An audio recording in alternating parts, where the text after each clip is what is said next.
Hi guys, starting a new day, new class of some of the previous year questions of ancient India. These are important for your UPSC or other PSC exams.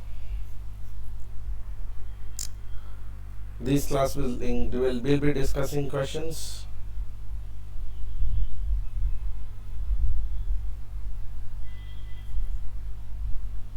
from 1995 to 2000. Mostly the questions here.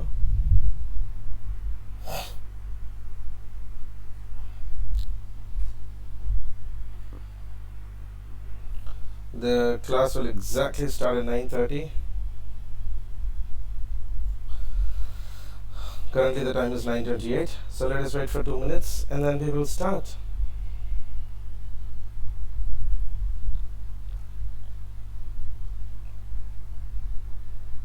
If you are not subscribed to my Telegram channel, that's my Telegram channel. In Telegram you can just search as UPSC GS1.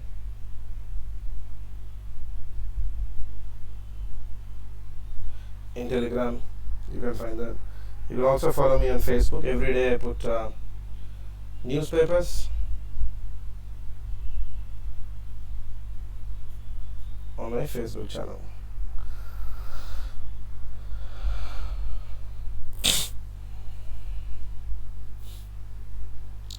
That is my Facebook link.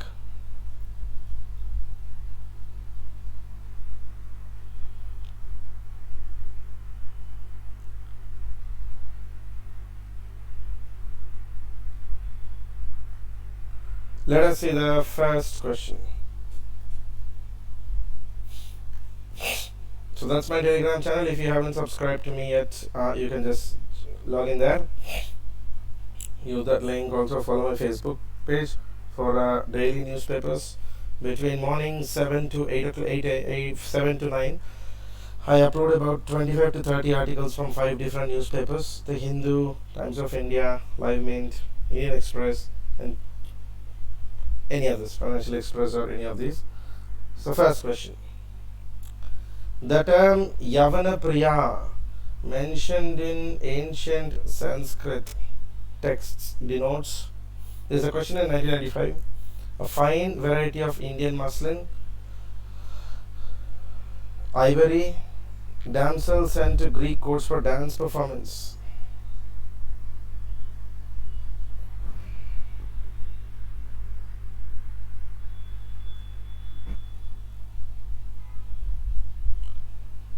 This question actually missed. The fourth D option should be basically Indo-Greek people. Indo-Greeks are basically what we know as, we call them Yavana Priya. In 1995 there was another quick question. The concept of anubrata was advocated by Mahayana Buddhism, Hinayana Buddhism, Jainism, and the Lokayata school.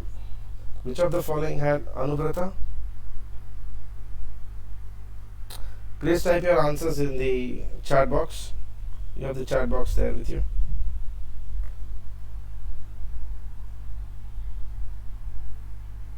Good evening, Sarja. Good evening.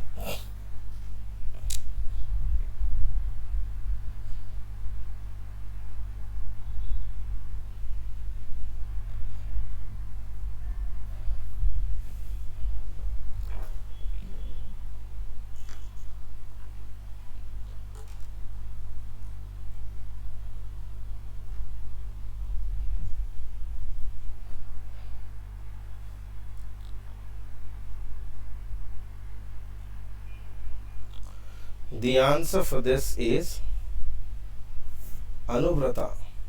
Anubrata is one of the 5 main teachings of Jainism. Ahimsa, asteya, aparigraha, satya, and brahmacharya.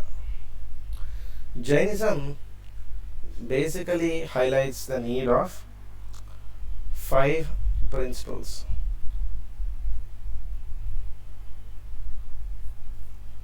The 5 principles are ahimsa, which is non-violence,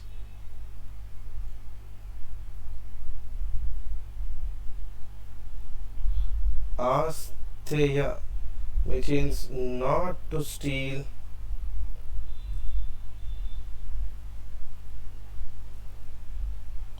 aparigraha, which is no wealth beyond means,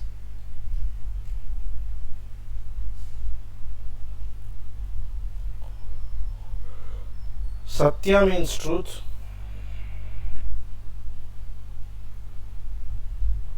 brahmacharya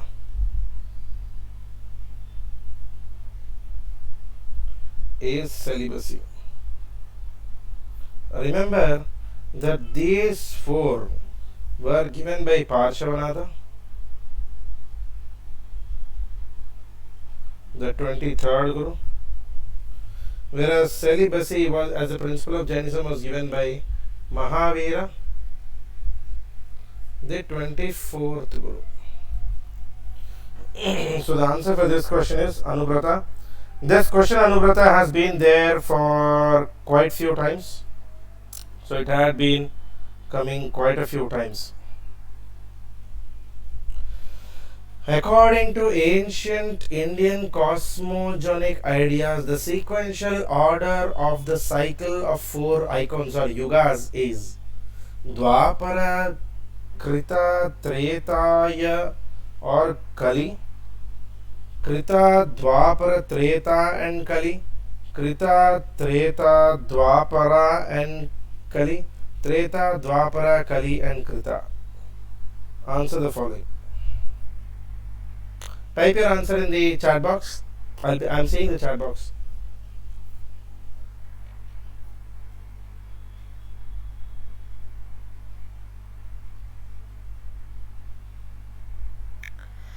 And also simultaneously, if you have any doubts, do type there itself. I'll respond immediately.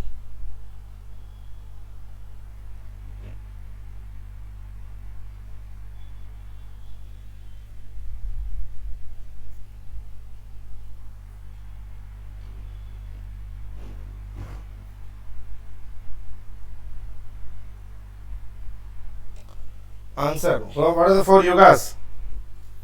The time periods of ancient India. 1996 prelims question.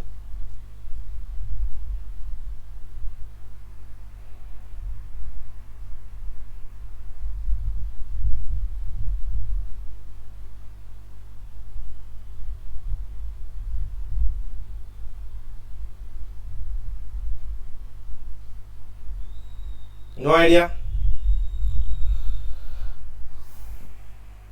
The answer is C. A complete yuga starts, the complete yuga cycle starts with Satya Yuga, Treta Yuga, Dwapara Yuga and eventually a Kali Yuga.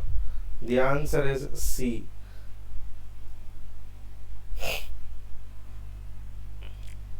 Which of the following temples figured in the news regarding institution of Devadasis? Which of the following temples is mainly associated with Devadasis? In 1996, that's what the question was. Jagannatha temple at Puri, Pasupatinatha temple at Kathmandu, Kandiri Mahadev temple in Khajuraho, Chausat Yogini temple in Bhidaghat.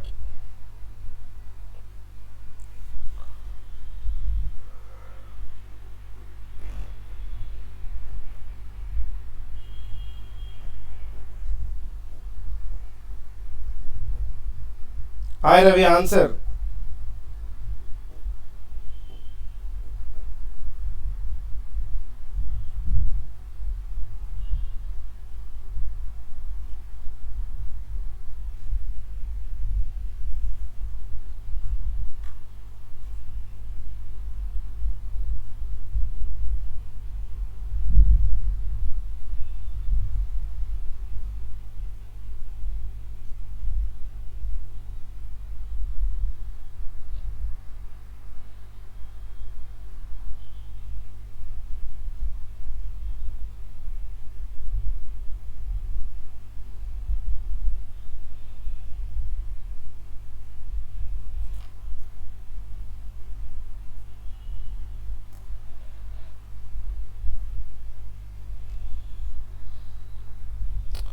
The answer is A.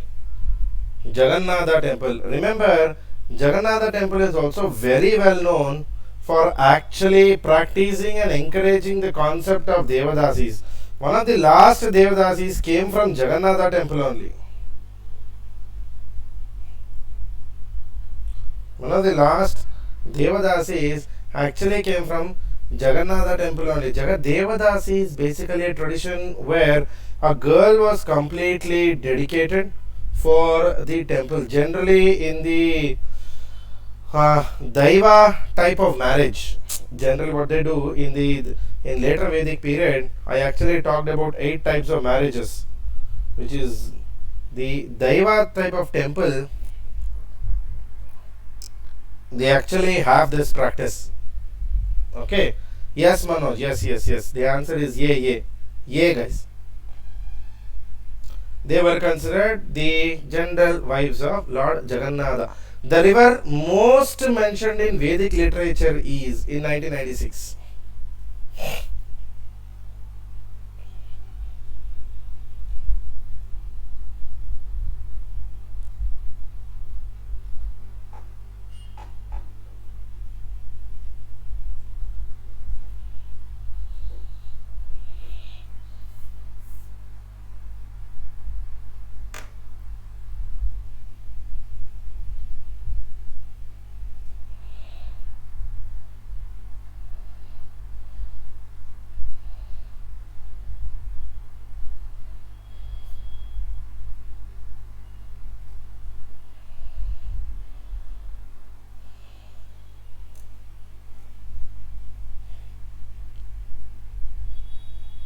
Yes. Manikandan, it's a continuation of the special class only.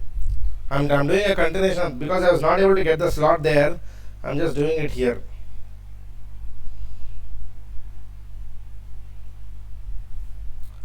The river most mentioned is Sindhu. Saraswati is basically more or less an Indus Valley river. Always remember this. Saraswati is more or less Indus Valley river. There are 7 river systems which are mentioned in Indus Valley, which we call the Sapta Sindhu system. Sutudri, Askini, Gomati and all this. Okay. And basically Rigved even provides an entire comprehensive hymns for these Sapta Sindhu rivers. I mean, Rigveda provides an entire set of hymns for these Sapta Sindhu river system. Okay. Next question. Which of the following were common to both Buddhism and Jainism? Many times this question seems to have continuously repeated. Avoidance of extremities of penance and enjoyment, the indifference to the authority of Vedas, denial of efficacy of rituals, and non-injury to human life. Select the following answers using the codes given below.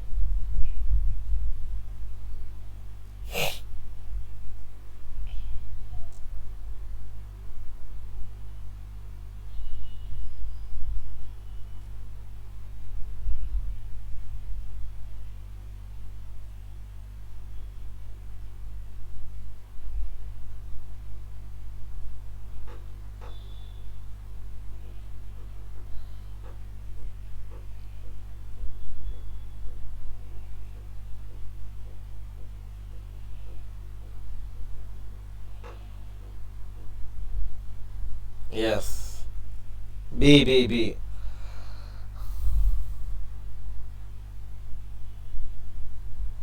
Both denied the authority of Vedas. I mean, Buddhism and Jainism primarily denied the authority of Veda and necessity to perform sacrifices, and both of them were opposed to rituals. Remember, there was one fundamental difference between Buddhism and Jainism. I mean, if you see as a religious system, Buddhism was based on middle path,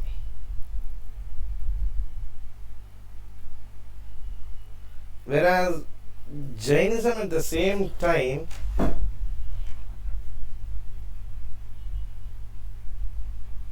was based on extremities.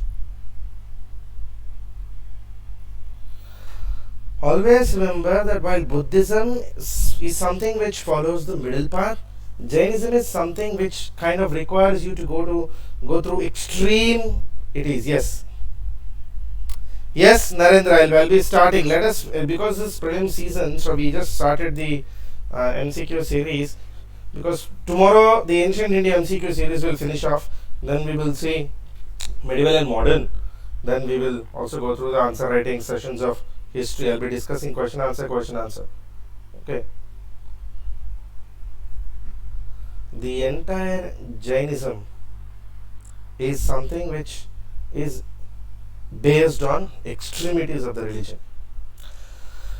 In the context of ancient Indian society, which one of the following terms does not belong to the category of the other three?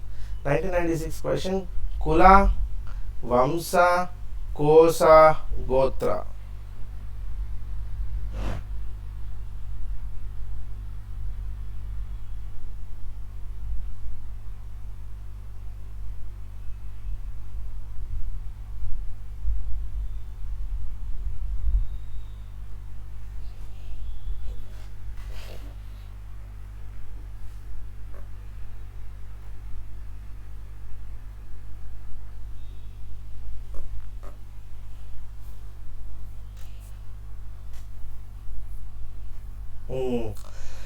If you can also tell me what does the Kosa mean? In ancient India society, what does Kosa mean?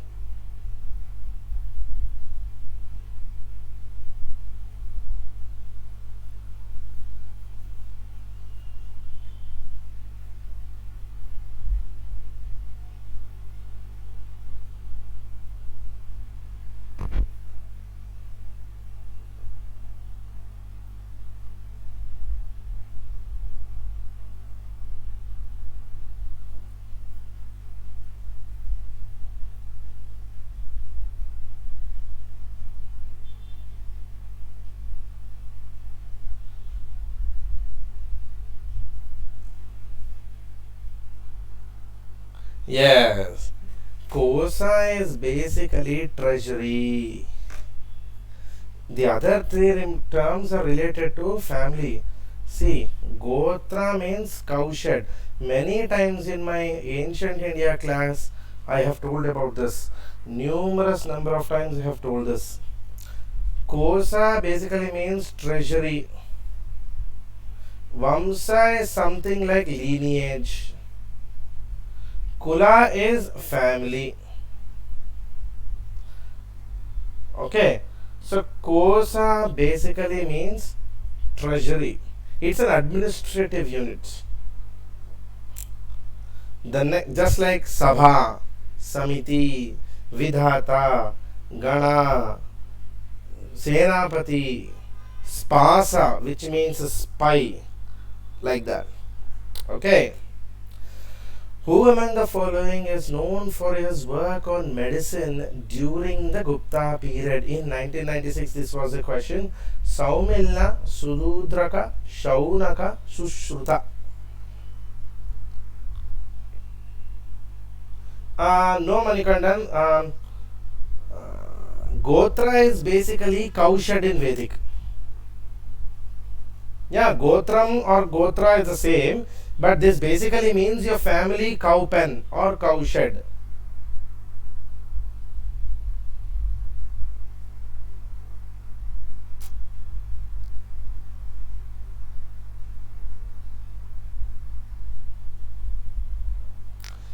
Yeah. By any chance, do you recollect under which king they were?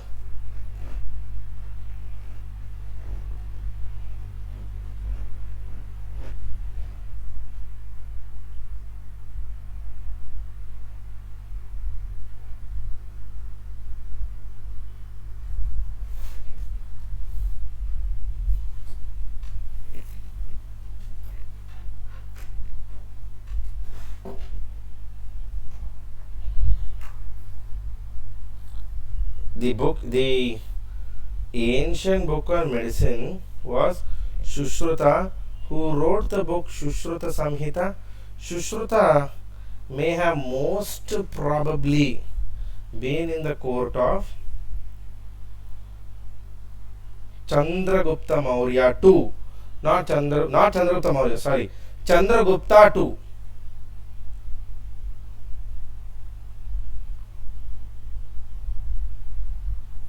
Also called, Chandragupta Vikramaditya.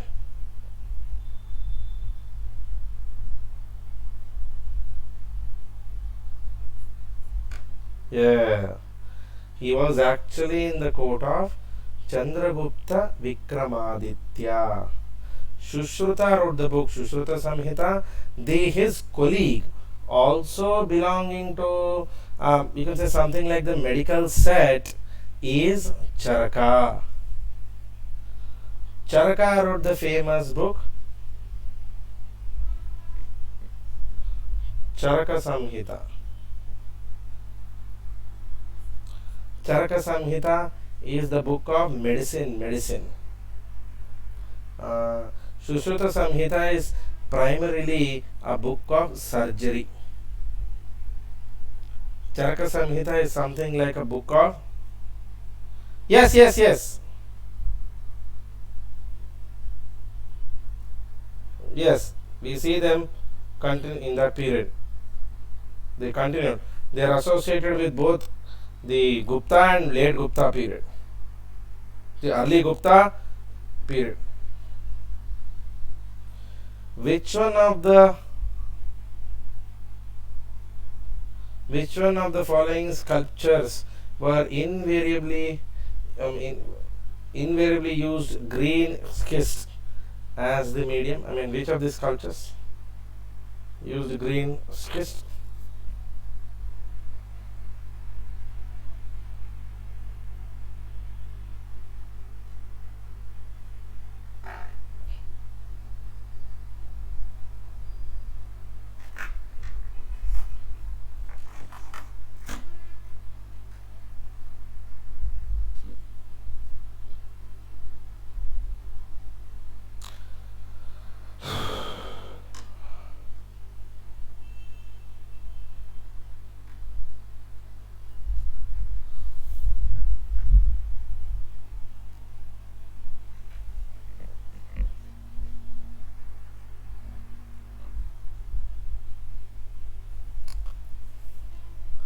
Gandhara sculptures used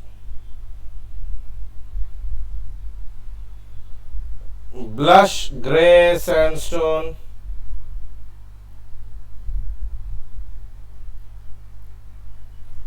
stucco, and green sandstone. There were three things which Gandhara school actually used. Yes, the answer is D. Gandhara style. Which one of the following text of ancient India allows divorce to a wife deserted by her husband? It gives a question in 1996. Kama Sutra, Manava Dharma Shastra, Sukha Niti Sara, and Artha Shastra.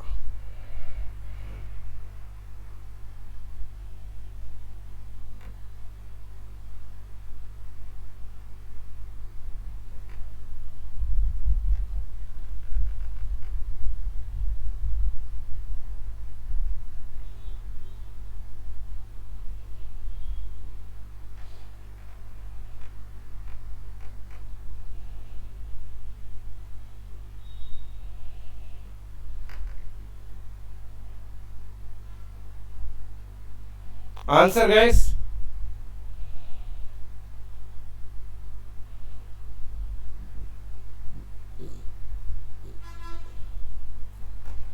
Yeah.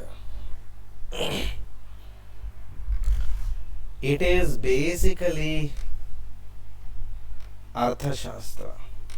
See, Vedic textures or Vedic scriptures up until approximately 320 BC do not actually mention a pattern of divorce. Now, I've told this many times in my ancient India classes that one of the biggest uniqueness about the 8 forms of marriage which is mentioned in the later Vedic era, the most uniqueness is they do not actually prescribe or proscribe the method for divorce.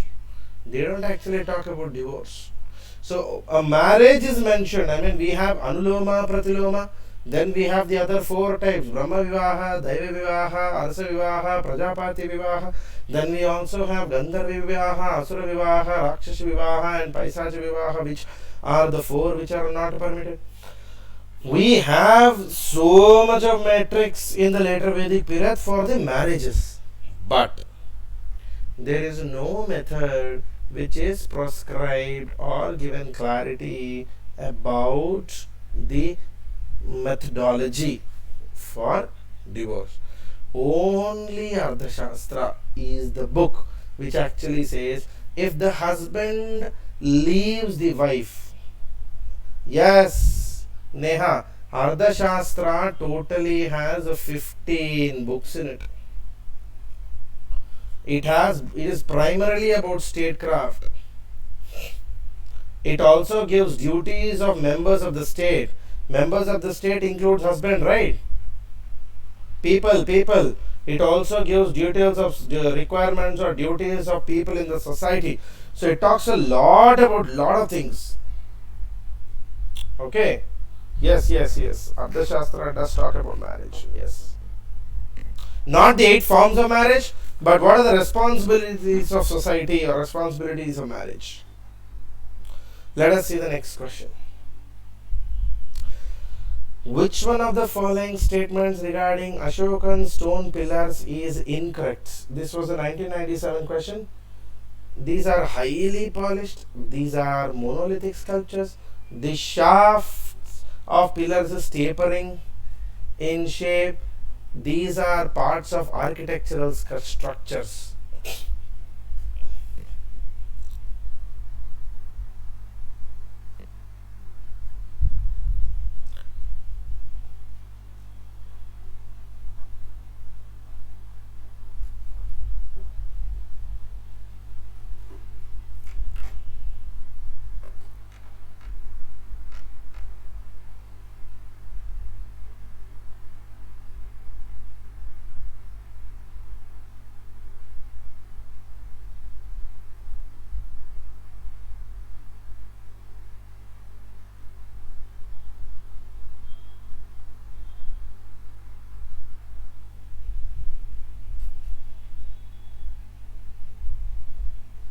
Ardhashastra has 15 books, not just one book, Neha. See, yes, D. This answer is D. Ashokan pillars were all meant to spread Dhamma. They were highly polished. They are generally made of soft stone. And they were all monolithic. Made of, monolith means single stone. Say, remember Achaemenian pillars are multilith.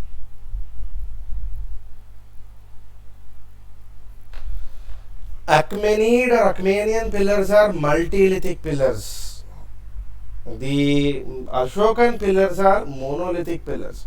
While Ashokan pillars take influence from Achaemenid dynasty, they do not actually blindly copy them. Even the shaft of pillar is tapering in shape, or what we call slightly edge cut in the shape. But these are all parts of architectural structures. No, sorry. Most of the Ashokan pillars, or actually Ashokan pillars, are standalone. Pillars being part of architectural structures is actually Achaemenian, the dynasty which was contemporary of Mauryans in the Egypt region, in the Mediterranean region. Okay, next question. Which one of the following scripts of ancient India was written from right to left? 1997. Brahmi script, Nandanagari script, Sharda script, and Kharosti script.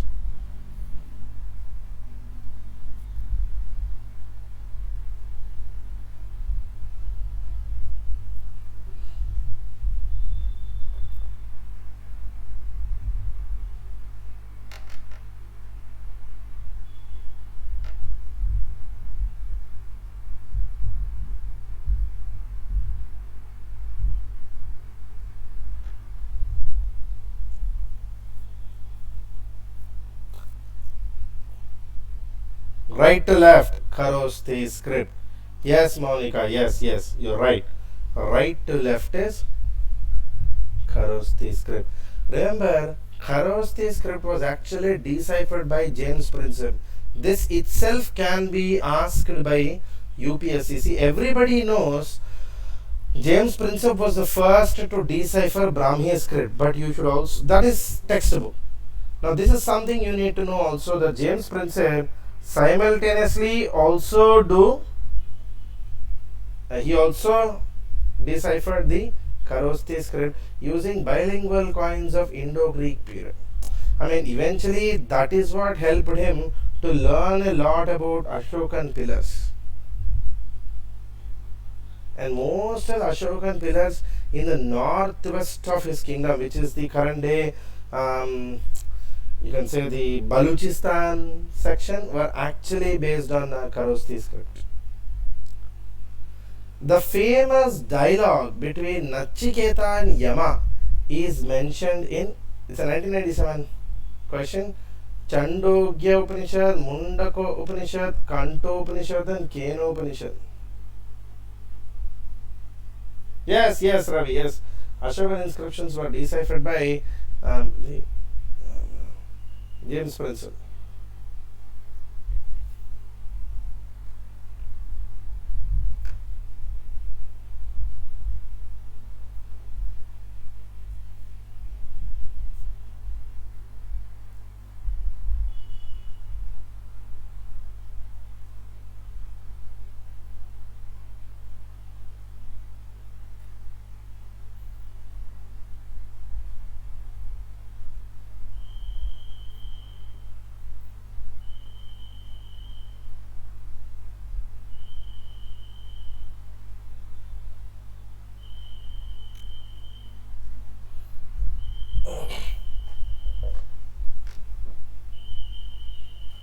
The answer is C, Kathopanishad. Yes, Kathopanishad. Nachiketa and Yama's dialogue is mentioned in Kathopanishad.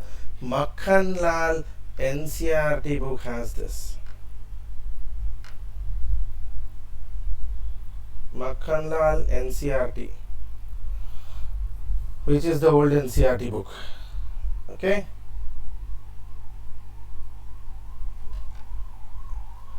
Yes, excellent. Let us see the next question. Silver coins issued during Gupta period were called Rupaka, Karshapana, Dinara, and Panpana.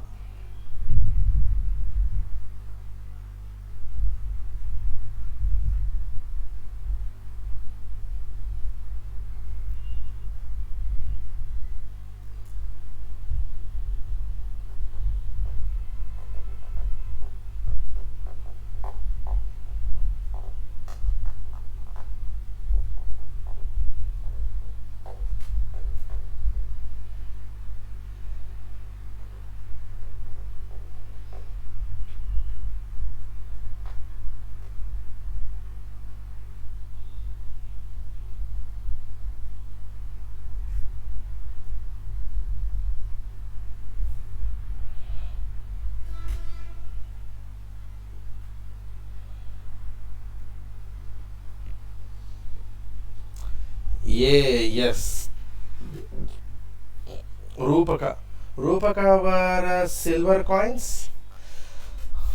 and dinara were actually gold coins. And remember, 16 rupaka was actually equivalent to 1 gold coin. Remember, I've always told that 16 has kind of been our base unit from Indus Valley civilization. 16 was the base unit. This continued for us till, you can say, 16 annas made 1 rupee, no? Even for our, even when we do, yes, dinaras were gold coins during Kumaragupta's period, but see, annas. Okay. And this coinage part or numismatics part has been quite an important thing. And do make sure you download my if you don't have my Ancient India book, Ancient India, there are 2 books, volume 1, which includes the entire ancient till Gupta, and volume 2, which basically includes the South Indian. I have shared both of them on this Telegram group. You can go to this Telegram group, join there, and you can get the entire ancient India books. Okay. Which of the following pairs are correctly matched? Mritchakatikam, Shudraka, Buddhacharitam, Vasubandhu, Mudra Rakshasam, Vishakadatta, and Harshacharita, Bhanabhatta.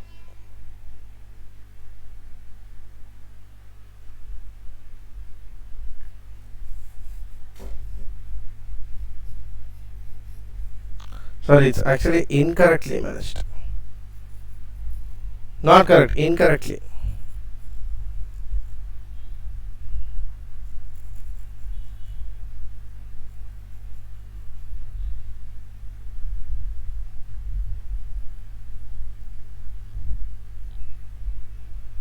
The following pairs are incorrectly matched.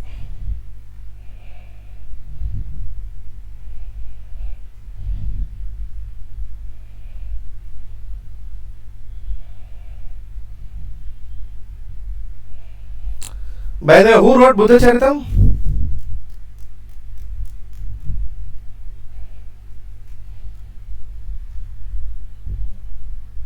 Who wrote it?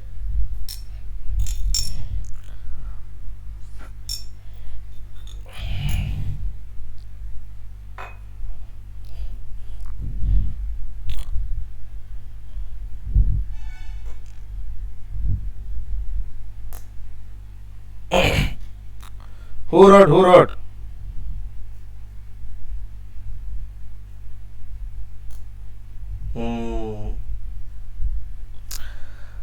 Ashwagosha wrote Buddha Charitam.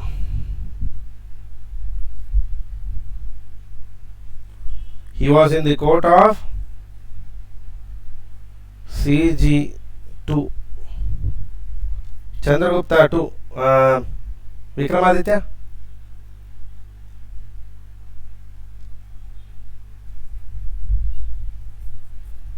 He was one of the Navaratnas.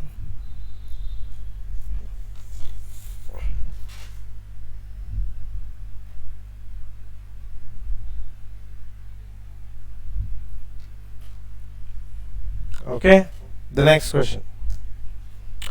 What is the chronological order in which the following appeared in India? It is a question in 1998.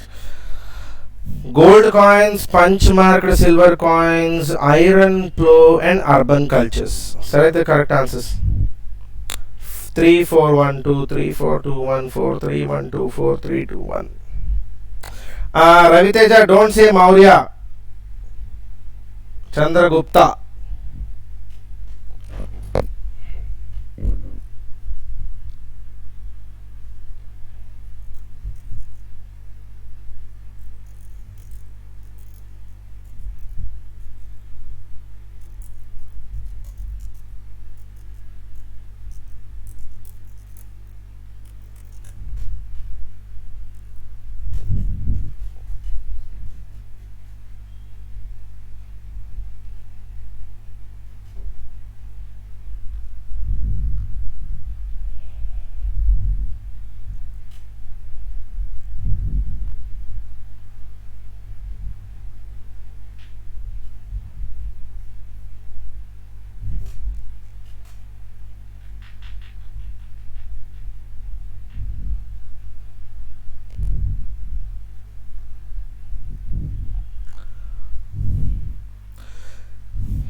4321 is the answer.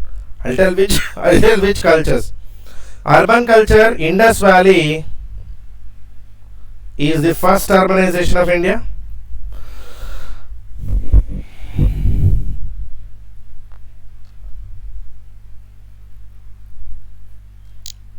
Iron plow was observed in Vedic civilization. Vedic people were iron users. We used to call it Sham Ayas.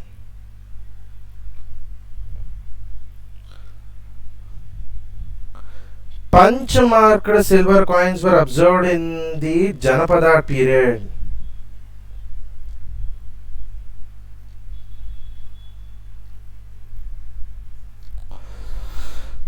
Gold coins came during the late Maurya period. See, Indus Valley would be, even if you understand by time learn, 3000 BC to 1750 BC. Vedic civilization will be around 1750 BC to 600 BC. Janapada period is 700 BC to 300 BC. Late Maurya period is about 200 BC to 250 AD. So the answer will go 4, 3, 2, 1. Next question. Assertion. According to Ashoka's edicts, social harmony among the people was more important than religious devotion. He spread his ideas of equity instead of promotion of religion. A. Both A and R are true, and R is the correct explanation of A.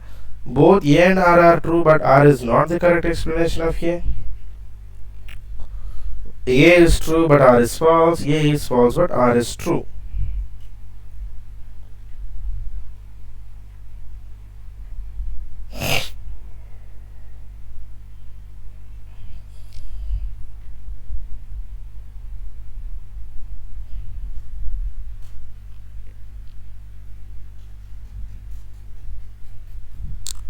The answer is A.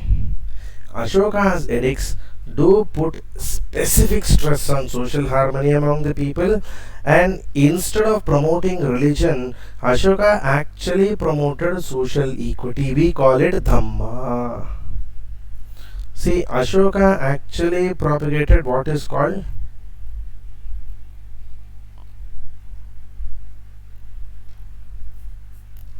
Ashoka Dhamma. He never focused on religious focus. Which of the following pairs are correctly matched?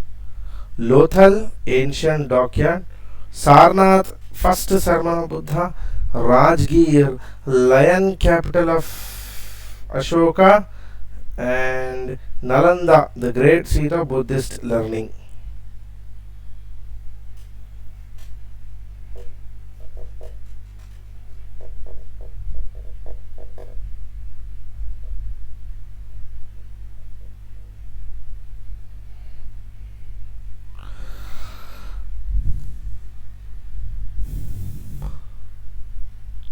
What is Rajgir? In Mauryan history, what is Rajgriha, Rajgir really mean?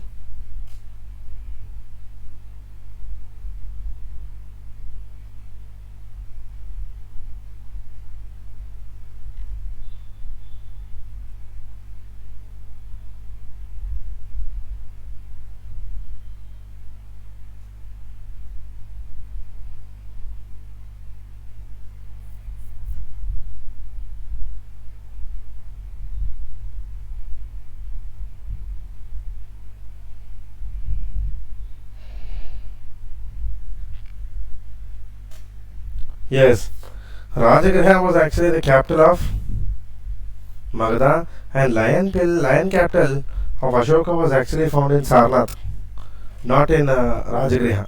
Okay, see the next question. Which one of the following ancient records is the earliest royal order to preserve food grains to be utilizing during the crisis of country? I mean, basically food storage earliest records inscription, 1998. So Gaura copper plate, Ruminde pillar of edict of Ashoka, and Prayag Pratasthi, which is also called the Allahabad pillar, and Mehroli pillar inscription of Chandra Gupta 1 or Chandra Gupta 2. See, Vikramaditya, Chandragupta Vikramaditya.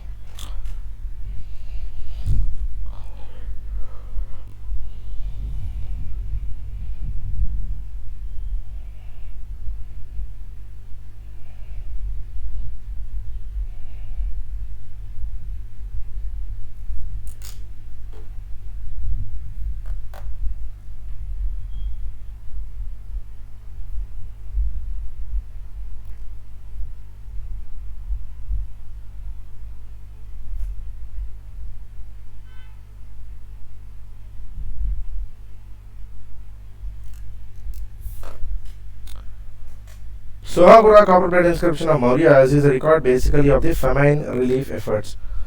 I mean, it is also one of the very few pre-Ashoka Brahmi inscriptions in the country. This is a very unique inscription. So this talks about the you can say the famine code of India, or first famine code, or famine preparation, or emergencies preparation. Prayag Pratasthi is basically Allahabad pillar inscription. Maroli iron pillar inscription was given by Chandragupta Vikramaditya.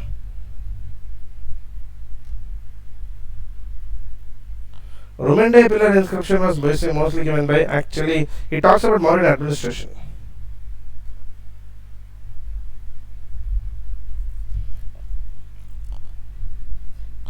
Next question. The concept of Ashtanga Marga or Eightfold Path forms the theme of. Ashtanga Marga forms the theme of.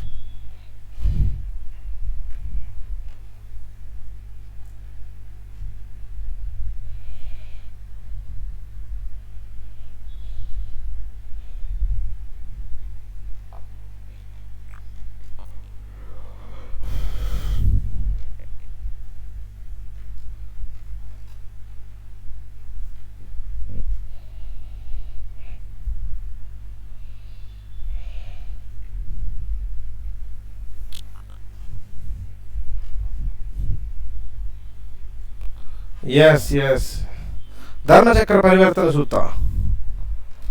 Dharma Chakra Parivartana Sutta. Guys, if you have any doubts here, or if you want to talk, you can always ping me on the group. That's where you can ping me. Most of you have my number, so you can also ping me here. Any doubts you have, you're not able to study or anything, just ping me there, and we'll work out. It's high time you need to work out. Don't keep doubts inside you. Doubts are like dynamites, they'll explode one day. D. Ashtanga Marga is the Eightfold Path, which is very important. The Dharma Chakra Parivartana Sutta is the one which talks about Ashtanga Marga. In the 3rd century AD, when Huna's invasion entered the Roman Empire, the Indian merchants relied more and more on, in 1999. And after the Roman elimination, what did these people mainly depend on?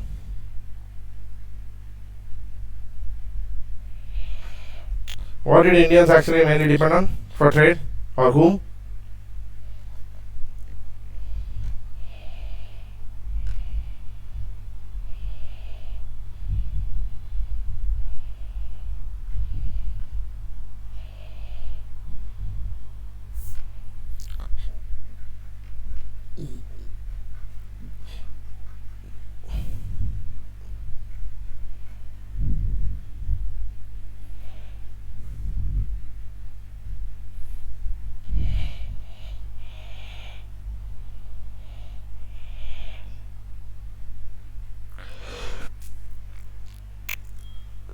Precisely, after the end of the 3rd century, after the end of Rome, once Rome and Greece were out with the Huna invasions, what we did is we became more and more dependent on the Southeast Asian trade. We started exploring the markets of Southeast Asia, and This is the period when we become more and more integrated, and by the time of 11th century, say remember in between 1014 to 1044 AD, in fact Rajendra Chola even went and expanded the integrated Southeast Asia into India, no?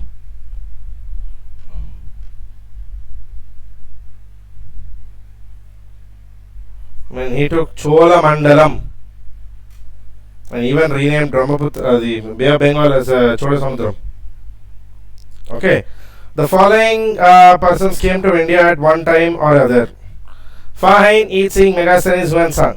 The correct chronological order of their visits?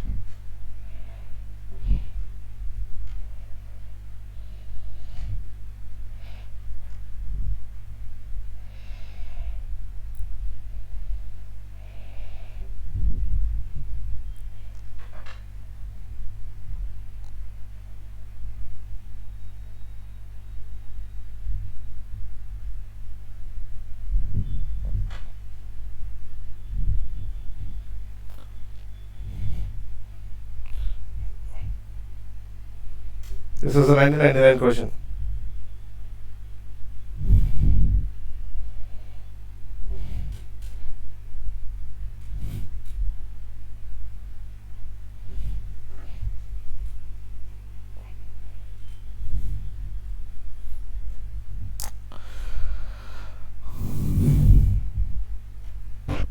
Excellent. All of you put pretty much 3142.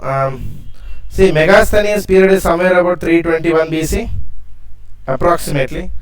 Famine somewhere about 335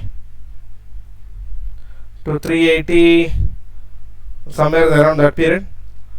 Eat Sing 672 AD, and Huansang is somewhere about 628 to 644 AD. So you can see the answer will be B. Famine basically 405 to 411 AD, and Eat Sing is 672 AD. Megasthenes we see about Chandragupta Maurya's court. Huansang visited. Even the people who visited is Famine visited Samudragupta, Chandragupta, the Guptas. Eat Sing much later, post Harsha. Megasthenes is Chandragupta Maurya, and Huansang visits three people, no? The Harsha, Pulakesi II, and Narasimha Pallava.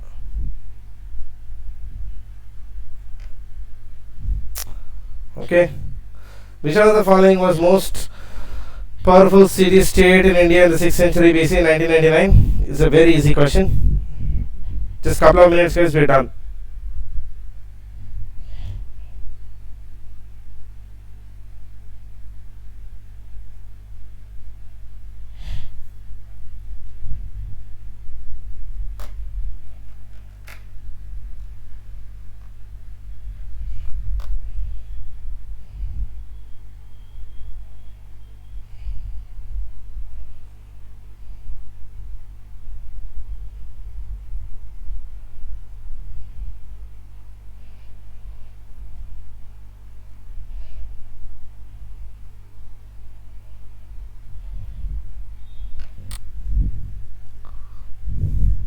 Magadha. Most important city is Magadha.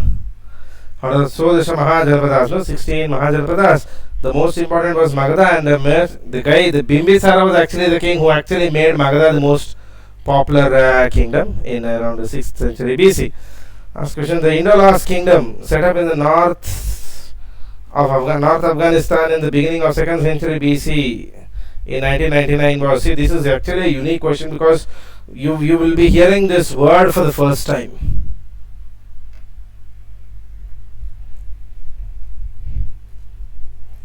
You will yourself be hearing this word for the first time.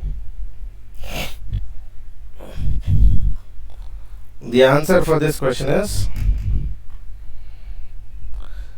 You should need North Afghanistan. Which state in North Afghanistan?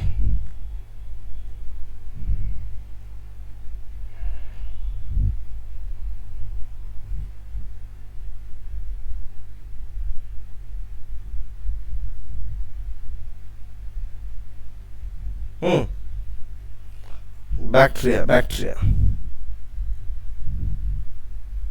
Bactrians.